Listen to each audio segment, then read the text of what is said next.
दोस्तों एक हैंडसेट आया है ओप्पो रेनो 8 5G जिस पे दिक्कत है रिस्टार्ट प्रॉब्लम। और ओप्पो आके देखो रिस्टार्ट हो जा रहा है। फ़ोन की कंडीशन की बात की जाए तो सील पैक कंडीशन है, आगे पीछे कोई भी काम नहीं किया है फ़ोन में। तो दोस्तों इस पे क्या दिक्कत हो सकता है, आप लोग इसका जो भी प्रॉब्लम है इसे फाइंड करने के लिए 2-3 चीज़ है चेक कर सकते हो आप लोग। जैसे कि आप लोग इस पे फर्स्ट पे एक नया बैटरी डाल के चेक कर सकते हो, और दूसरे पे आप लोग यहाँ पे जो बीबेट लाइन होता है और जो बीपीएस लाइन और 1.8 लाइन, इन तीनों लाइनों पे आप लोग चेक कर सकते हो क्या फ़ोन शॉर्ट है या फिर नहीं है।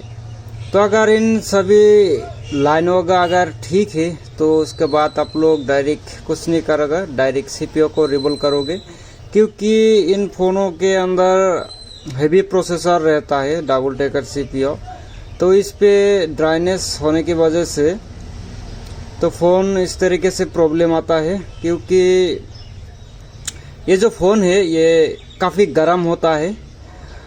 और कस्टमर की मानना है कि वो गेम खेल रहा था, उसके खेलने के समय ये अचानक से कुछ इस तरीके से प्रॉब्लम आया है। और दोस्तों ओप्पो का फ़ोन में ये दिक्कत आता है, स्विच ख़राब होने की वजह से भी आ सकता है। तब लोग इन जितना भी छोटा छोटा चीज़ है सभी को अच्छे से चेक करोगे, उसके बाद ही सीपीयू को रिबूट करोगे। तो हमारा जो फ़ोन है ये हमने अच्छे से चेक कर लिया हो, इस पे कोई दूसरा दिक्कत नहीं है, ये सीपीयू रिबूट करने के बाद ही ठीक हो सकता है। जो नया टेक्नीशियन है सीपीयू रिबूट करना नहीं आता है या फिर सिंगल सीपीयू रिबूट कर लेते हैं लेकिन डबल टेकर में दिक्कत आता है, तो उन लोग वीडियो को अच्छे से ध्यान से देखें। तो इस वीडियो में आप लोग अगर देखोगे स्टेप बाय स्टेप तो आप भी कर सकते हो रिबूट। तो देखो हमने जो ऊपर का रैम है तो रैम को निकालने के लिए सिंपली ग्लू वगैरह कटिंग करके सफाई कर लिया हूँ, और अभी 345 जो क्विक DW प्लस SMD है उससे निकाल रहा हूँ। तो देखो हमारा जो रैम है वो अच्छे से निकल चुका है। तो आप लोग ज़्यादा जल्दीबाजी नहीं करोगे, धीरे धीरे करके लगभग 3 से 4 मिनट घुमाओगे तो ये अच्छे से जितना भी बॉल है वो गर्म हो जाएगा और आपका जो सीपीयू है आसानी से खुल जाएगा, कोई भी ट्रैक नहीं निकलेगा। तो देखो दोस्तों अभी हमारा जो सीपीयू है इसे भी देखो, ये देखो अच्छे से खुल गया है। और जो सीपीयू के नीचे मदरबोर्ड पे तो ये जो पेस्टेड ग्लू रहता है, तो जितना सारा ग्लू है एकदम अच्छे से सफाई कर लेना है आप लोगों को। और सफाई करने के लिए आप लोग यूज़ कर सकते हो डिसोल्डर या फिर आयरन की मदद से रगड़ रगड़ के सफाई कर सकते हो। और दोस्तों कुछ लोग रिबूट करते हैं उसके बाद भी सेट ऑन नहीं होता है, तो उसके लिए दोस्तों देखो जो मदरबोर्ड पे सीपीयू की साइड पे दोस्तों ग्लू रहता है वो एकदम अच्छे से सफाई कर लेना है उन सब ग्लू को। और जितना भी ड्राई बॉल रहता है सभी ड्राई बॉलों को भी अच्छे से क्लीन कर लेना है। और हमारा यहाँ पे देखो एक जो ट्रैक है ट्रैक निकल गया था, तो उस ट्रैक को अभी बना लेते हैं फटाफट। तो हो जाता है दोस्तों थोड़ा बहुत, देखो अभी यूवी मास्किंग कर लेता हूँ अच्छे से। तो दोस्तों हमारा जो मदरबोर्ड जहाँ पे बैठेगा वो तो अच्छे से क्लीन हो गया है। अभी रैम को सफाई कर लेता हूँ, और यहाँ पे जितना भी ब्लैक ग्लू रहता है तो आयरन की मदद से सफाई कर सकते हो। और सफाई करने के बाद दोस्तों यहाँ पे जितना भी ड्राई बॉल रहता है, ड्राई बॉल को सफाई करने के लिए आप लोग 183 डिग्री जो भी PPD आता है तो उसकी मदद से सफाई कर सकते हो अच्छे से। जिस जगह पे ड्राई बॉल है वहाँ पे लगा के आयरन मारोगे तो सफाई हो जाएगा। और उसके बाद देखो सीपीयू के भी सेम तरीके से सफाई कर लेना है, यहाँ पे जितने भी ग्लू रहता है तो आयरन की मदद से सफाई कर लेना है। और उसके बाद देखो सीपीयू पे जो भी कैपेसिटर दिखाई दे रहा है, जितना भी कैपेसिटर है तब लोग निकाल सकते हो सभी को, वैसे निकाल देने से कोई भी दिक्कत वाला बात नहीं है।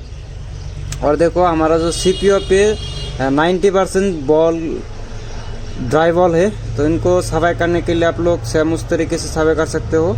183 डिग्री जो भी पीपीडी आता है तो उसके इस तरीके से अगर लगाओगे और आयरन की मदद से रगड़ोगे तो आसानी से ड्राई वॉल सफाई हो जाएगा। और आप लोग सीपीयू के ड्राइनेस सफाई करने के लिए कुछ और मेथड यूज कर सकते हो। कुछ लोग ब्रश और थिनर की मदद से सफाई करता है और कुछ पावर आईसी लेकर पावर आईसी के नीचे पीपीडी लगा के भी रगड़ के सफाई करते हैं। तब लोगों जो भी अच्छा लगे उस तरीके से सफाई कर सकते हो। और अभी सीपीयू का बॉल बनाने की बारी है, तो इस पे बॉल बनाने के लिए हमारा पास परफेक्ट स्टेंसिल नहीं है। परफेक्ट मतलब जिसका मॉडल है उस मॉडल का स्टेंसिल नहीं है, तो अभी यूनिवर्सल से ही बॉल बना रहा हूँ। तो बॉल बनाने के बाद आप लोग देखो, इस पे एक ही बात ध्यान पे रखिएगा, जो जितना भी बॉल है सभी बॉल एक साइज का होना जरूरी है। और इस तरीके से अगर बनाओगे, देखो मेरा एकदम एक साइज का हो गया है। तो अभी देखो सीपीयू को इंस्टॉल कर लेंगे यहाँ पे मदरबोर्ड पे। तो इसे लगाने के लिए आप लोग सीपीयू के नीचे रोजन की धुआं यूज कर सकते हो। रोजन की धुआं लगाने से लाइफ टाइम बढ़ता है सीपीयू का। और हमारा देखो सीपीयू बैठ चुका है। आप लोग सीपीयू लगा के डीसी मशीन चेक कर लेना है। अगर डीसी मशीन 150 या फिर 160 आके स्टॉक रहना चाहिए सीपीयू का रीडिंग, और उसके बाद ही आप लोग रैम को बैठाना है। और सीपीयू बैठा के आप लोग कंप्यूटर पे लगाने के बाद पोर्ट भी बन जाएगा। और देखो हमारा जो रैम है, रैम भी अच्छे से बॉल बना चुका हूँ। अभी इसे भी लगा के देखते हैं। और हमारा जो रैम है देखो एकदम आप लोग जितना भी पॉइंट है अच्छे से मिला के लगाना है, कोई भी साइड से रह ना जाए। तो देखो आप लोग लगाने के समय भी सेम हीट रखना है 345, क्योंकि अगर हीट एकदम कम रखोगे तो जितना भी बॉल है वो अच्छे से लगेगा नहीं। और लगा है या फिर नहीं लगा है इसे चेक करने के लिए ट्विजर की मदद से इस तरीके से चेक कर सकते हो।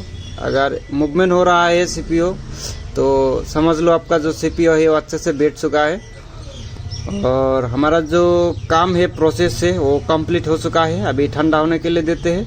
तो दोस्तों हमारा जो मदरबोर्ड है बिल्कुल ठंडा हो चुका है। अभी लगा के देखते हो क्या रिजल्ट आता है सामने।